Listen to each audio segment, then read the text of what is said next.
also is the face of evil.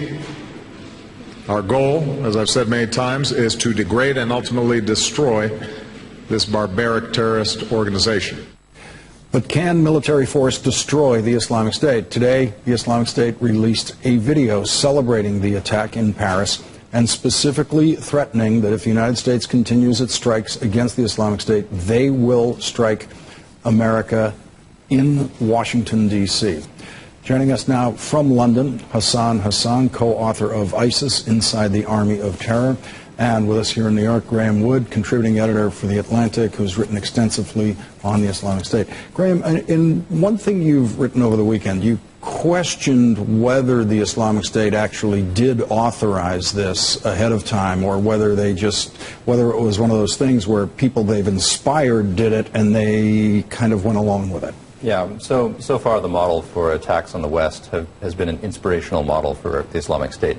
That is, we haven't seen direct connections where we've seen planning, funding, provision of weapons. Instead, it's been a matter of saying by the Islamic State, yes, go ahead, we bless you if you have these kinds of activities. Now, we don't really know what's happened yet, but it could very well be a centrally planned, funded, and provisioned attack.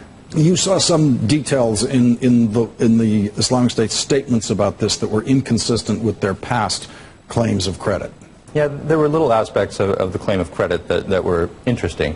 They didn't give any of the names of the attackers, not even the noms de guerre. They were a little bit slipshod in some of their translation. You know, the Islamic State has, in some cases, been really punctilious about the copy editing, the grammar, the spelling. There were some little things that were screwed up, so it looked like at least their PR department was a little bit taken on a back foot. And Hassan, we have new calls here in the United States for sending troops into Syria. We have President of France saying that this is war. It's not clear to me what he means by war. What can be done at this point to change the dynamics with the Islamic State? Well, I think that sort of rhetoric is common. Every time a foreign national or a national of a foreign country is killed by ISIS, we tend to hear tough talk by the government of that country. A recent example was Jordan, when the Jordanian pilot was burned alive by ISIS. What we saw was Jordan launching very heavy-handed air campaign against ISIS in Raqqa and elsewhere. But that faded. The Jordanians did not continue to do that. What we see, the fear is that we might see the same thing with France.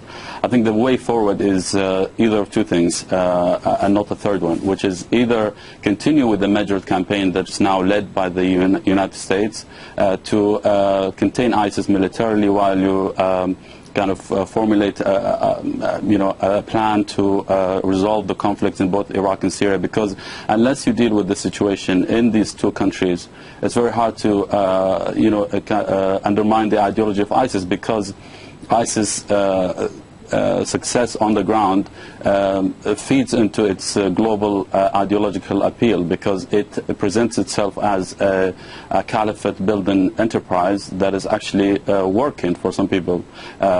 So unless you deal with ISIS physically on the ground, you can't defeat it. The other option, which is I think is the right one, which is basically to go all in, not only in a military sense, but more importantly in a political sense, as in to resolve the conflict in both Iraq and Syria, because ISIS was born out of the political failures that have been, that have defined and shaped the past decade in Iraq and the past half decade in Syria.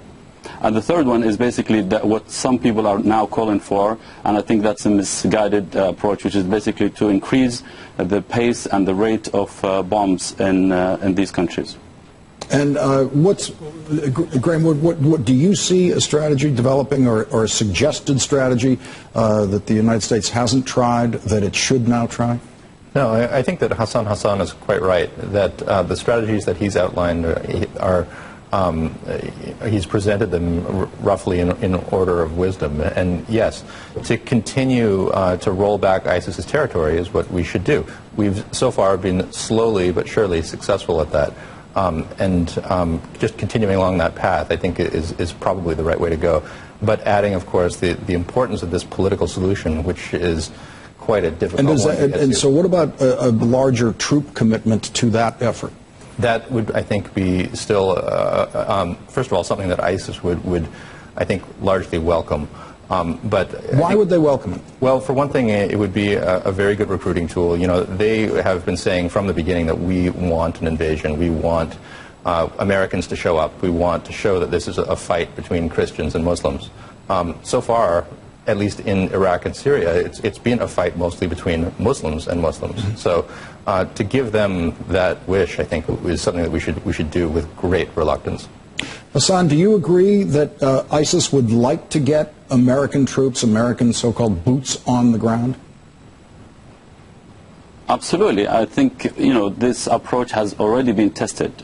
We've seen, you know, the lessons from the Iraq War. It was you can defeat ISIS, you can trim it, you can contain it militarily, but it will come back again because it's not a sustainable solution to have boots on the ground and fight ISIS and temporarily, as President Obama said, roll it back because it will come back. What you need to do is basically create an alternative, a real alternative, a viable alternative that appeals to people on the ground and make that ideology obsolete. That sort of the idea of a caliphate or a good governing body that knows how to regulate the areas under its control. ISIS has provided a very important product, if you like, to people living under its control, which is security. People are no longer kidnapped randomly or killed randomly. The only violent group, you know, ISIS has a monopoly over violence, so it's the only group that kills, not other people. So that kind of gives some people a psychological certainty that appeals to some people because they don't have another option. In Iraq, the other option is Iranian-backed militias that actually do similar vicious acts like ISIS. In Syria, the same thing. Graeme, how long would it take to replace ISIS in that sense, in the way that Hassan is saying, kind of completely convert that territory? Well, to provide what ISIS is giving, which is governance, is security, is a lack of chaos, is a huge undertaking. It's not something that I think we as Americans or as a foreign coalition could actually provide. So really what we're talking about here is creating Iraqi governance, creating Syrian governance that would be acceptable to a Sunni Arab population. We're a long way away from seeing any entity that can provide that. Hassan Hassan and Graeme Wood, thank you both very much for joining us tonight. Coming up,